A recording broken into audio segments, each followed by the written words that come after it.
మీనము వారికి కనుక చూసుకున్నట్లయితే మీన రాశి వారికి ప్రస్తుతం ఏలినాడు శని ప్రభావం తగ్గింది.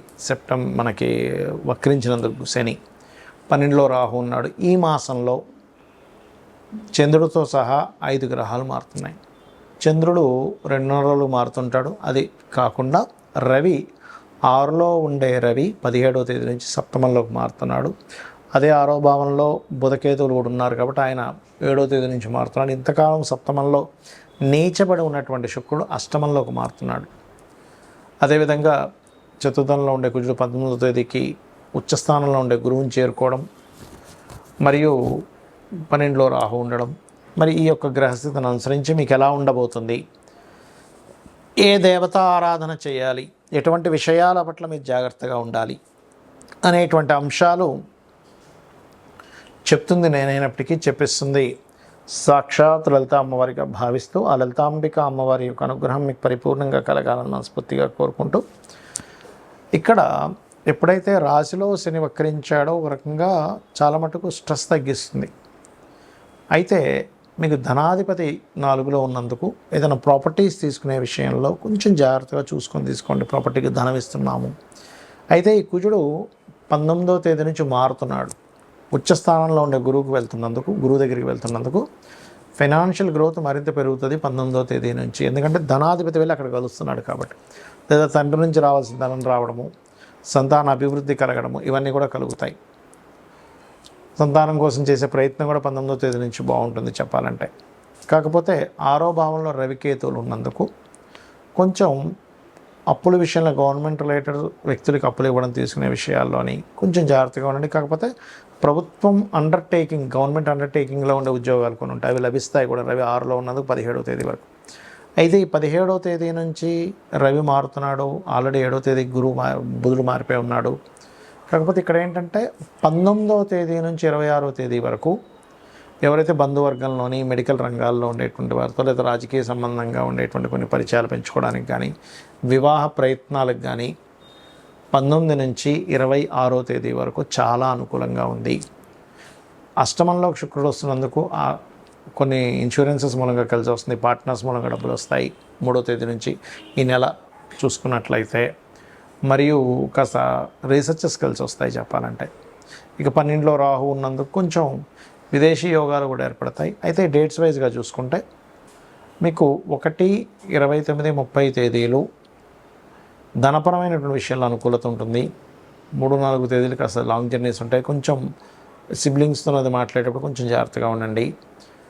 5, 6 తేదీలు కొద్దిగా ఏంటంటే సంతానం కోసం ఏదైనా ల్యాండ్స్ తీసుకుని ఇట్లాంటి విషయాల్లో బాగుంది.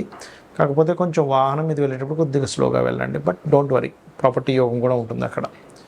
ఇక 7, 8, 9 తేదీలు తీసుకునే నిర్ణయాలు చాలా కీలకమైన ఉంటాయి. దానివల్ల మీ లైఫ్ కూడా మంచి టర్న్ తీసుకుంటుంది.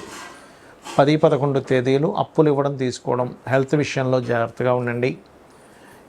14, 15 తేదీల్లో ముఖ్యంగా మీరు ఇక్కడ కొంచెం మీ సంతానము వాహనం మీద వెళ్ళేటప్పుడు స్లోగా వెళ్ళమని చెప్పండి. కాకపోతే కొన్ని ఇన్సూరెన్సెస్ మూలంగా కూడా కలిసి వస్తుంది, కొంత రీసెర్చెస్ మూలంగా కూడా. 24, 25 తేదీలు ఎటువంటి ఇన్వెస్ట్మెంట్స్ చేయకూడదు. 26, 27, 28 తేదీలు పర్టికులర్గా మీరు అంటే ఇది కొంచెం ప్రయాణ సూచనలు చూపిస్తుంది, బట్ కొంతవరకు బెనిఫిట్స్ కూడా ఉంటాయి దీనివల్ల. ఇక మీరు నిత్యము చేయవలసిన దేవతారాధన దక్షిణామూర్తి యొక్క ఆరాధన, రాజరాజేశ్వరి అమ్మవారి యొక్క ఆరాధన చేయండి, అన్ని విధాలు బాగుంటుంది. చాలామంది నన్ను అడుగుతున్న ప్రశ్న ఏమిటంటే అసలు జాతకం ఎప్పుడు చూపించుకోవాలి, వాస్తు ఎప్పుడు చూపించుకోవాలి, ఈ రెండిటికి క్లారిటీ ఇస్తానండి మీకు. జాతకం పుట్టగానే చూపిస్తారండి. చాలామంది ఏంటంటే 12 ఏళ్ళ వరకు చూపించకూడదు, 8 ఏళ్ళ వరకు చూపించకూడదు అంటారు. ఎందుకంటే అది బాలారిష్టాలు ఉంటాయి. చూసిన ఆస్ట్రాలజర్ ఎవరైతే ఉంటారో దైవజ్ఞుడు, అతనికి ఆ దోషం అంటుకుంటుందనే భయంతో చూడరు. కానీ ఉపాసన చేస్తూ ఉన్నట్లయితే భారం మొత్తం అమ్మవారి మీద వేసి అమ్మవారు చూపిస్తుంది, అమ్మవారు పలికిస్తుంది అన్నప్పుడు ఇబ్బంది ఏమీ ఉండదు. గుర్తుపెట్టుకోండి. ఉపాసన చేయాలి, అనుష్ఠానం చేయాలి. రోజు కనీసం 2-3 గంటల సేపు జపంలో కూర్చోవాలి. గాయత్రి కానీ మీ ఇష్టదేవత కానీ చేసుకుంటే ఇబ్బంది ఉండదు. ఇక రెండవ విషయం ఏంటంటే అసలు చిన్నప్పుడు చూస్తేనేగా ఏ దోషం ఉంది ఏంటని చేసేది, రైట్. ఇక జనరల్గా చిన్నప్పుడు పక్క పెట్టేస్తే అసలు ఎప్పుడెప్పుడు చూసుకోవాలి జాతకాన్ని. మీకు మహాదశ మారుతూ ఉంటుంది, గుర్తుపెట్టుకోండి. అంటే మనకి పుట్టినప్పటి నుంచి ఉదాహరణకు అశ్విని నక్షత్రంలో పుట్టాం, కేతు మహర్దశ 7 ఏళ్ళు ఉంది. 7 ఏళ్ళ తర్వాత శుక్ర మహర్దశకు 20 ఏళ్ళు ఉంటుంది. అలా మహాదశ మారేటప్పుడు ఖచ్చితంగా చూపించుకోవాలి. ఎందుకంటే ఒక దశ మారేటప్పుడు లేదా అంతర్దశలు మారేటప్పుడు కూడా చూపించుకోవడం మంచిది. మనకి ఆలోచన విధానము, మనం చేసే యాక్టివిటీస్లో ఖచ్చితంగా మార్పులు ఉంటాయి అక్కడ. అంటే అప్పటి వరకు బాగానే ఉన్న వ్యక్తి అప్పుడే నేను విదేశాలకు వెళ్ళాలనుకుంటాడు, లేకపోతే అప్పటి వరకు అసలు నాకు వివాహమే వద్దన్న వ్యక్తి వివాహం చేసుకుందాం అనిపిస్తుంది, లేదా వివాహం వద్దనిపిస్తూ ఉంటుంది, లేదా సడన్గా ఒక వ్యాపారం చేద్దాం అనిపిస్తూ ఉంటుంది, ఓ షేర్ మార్కెట్ చేద్దాం అనిపిస్తూ ఉంటుంది. ఎందుకంటే గ్రహం జీవుణ్ణి ప్రేరేపిస్తుంది. గ్రహం యొక్క ప్రేరేపణ వలన ఆ జీవుడికి, అది స్త్రీ కావచ్చు పురుషుడు కావచ్చు, వారికి ఆలోచన వస్తుంది. ఆ ఆలోచన మీకు పాజిటివ్ వైపు వెళ్ళే ఆలోచన, నెగిటివ్ వైపు వెళ్ళే ఆలోచన. ఎందుకంటే ఒక వ్యక్తి ఇంటి నుంచి వెళ్ళిపోయిన సినిమా ఫీల్డ్లోకి వెళ్ళిపోవాలని హైదరాబాద్కు మెడ్రాస్కు వెళ్ళిపోయి సూపర్ స్టార్ అయిన వ్యక్తి ఉన్నాడు, ఎందుకు పనికి రాకుండా వ్యసనాల బారిన పడ్డ వాళ్ళు ఉన్నారు. కాబట్టి ఇక్కడ పర్టికులర్గా ఏంటంటే ఈ విషయంలో ఎప్పుడైనా గుర్తుపెట్టుకోండి, గ్రహం మారినందుకు ఎటువంటి రిజల్ట్స్ ఇస్తుంది అనే దాన్ని బట్టి మహాదశ అంతర్దశ మారినప్పుడు ఒకటి చూపించుకోవాలి.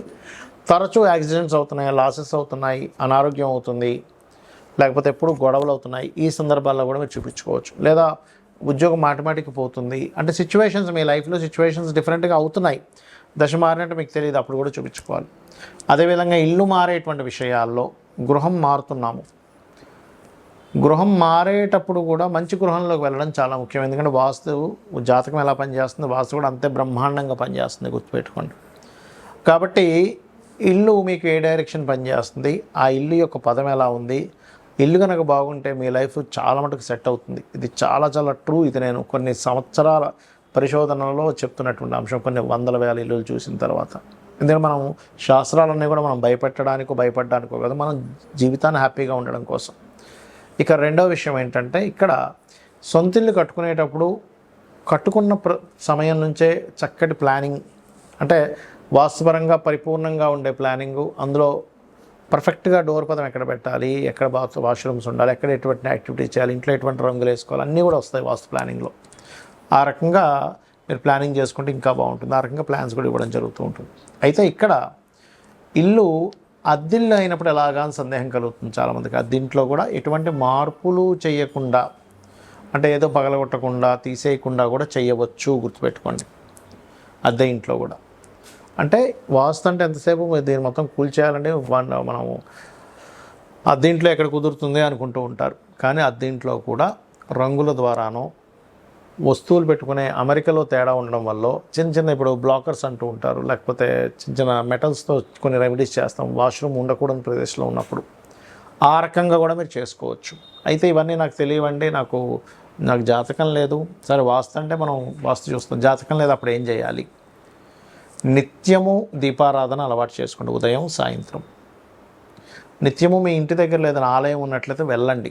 మీకు జాతకంలో ఎటువంటి మహాదశ నడుస్తున్నా, ఎటువంటి అంతర్దశ నడుస్తున్నా ఖచ్చితంగా బాగుంటుంది. హ్యాపీగా అయితే ఉంటారు. కోట్లు సంపాదించకపోయినా ప్రశాంతంగా ఉంటారు, ఆనందంగా ఉంటారు. ఎందుకంటే ఎన్ని కోట్లు సంపాదించినా కూడా ఆనందం లేకపోతే వేస్ట్. కాంతారా మూవీ చూశారుగా, కాంతారా మూవీలో ఏంటి, ఆనందం కోసం రాజు బయలుదేరుతాడు. ఒక రాయిని చూసినప్పుడు ఆనందం కలుగుతుంది. అలా ఏంటంటే మీకు నిత్యము లలిత చదువుకోవడం, వినడం. జాతకం తెలియదండి, నాకేం చేయాలో అర్థం కావట్లేదు, అమ్మవారే మనకు దారిని చూపిస్తుంది. నువ్వు వెళ్ళేది తప్పు, ఈ రూట్లో వెళ్ళకు, ఇబ్బంది వస్తుంది, షేర్ మార్కెట్లోకి వెళ్ళకు, లేకపోతే షేర్ మార్కెట్లోకి వెళ్ళు, బాగుండేది ఉంటుంది, పాడైపోయి ఉంటాయి వాళ్ళ జాతకాలను బట్టి. నీచభంగ రాజయోగాలు ఉన్నాయి, అద్భుతంగా కలిసి వస్తున్నాయి. విపరీత రాజయోగాలు ఉన్నాయి, అద్భుతంగా కలిసి వస్తున్నాయి. పంచమహాపురుష యోగాలు ఉన్నాయి, కొంతవరకు సపోర్ట్ చేస్తుంది జాతకాన్ని.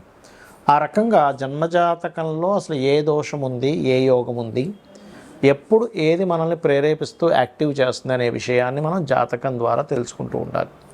శ్రీమాత్రే నమః.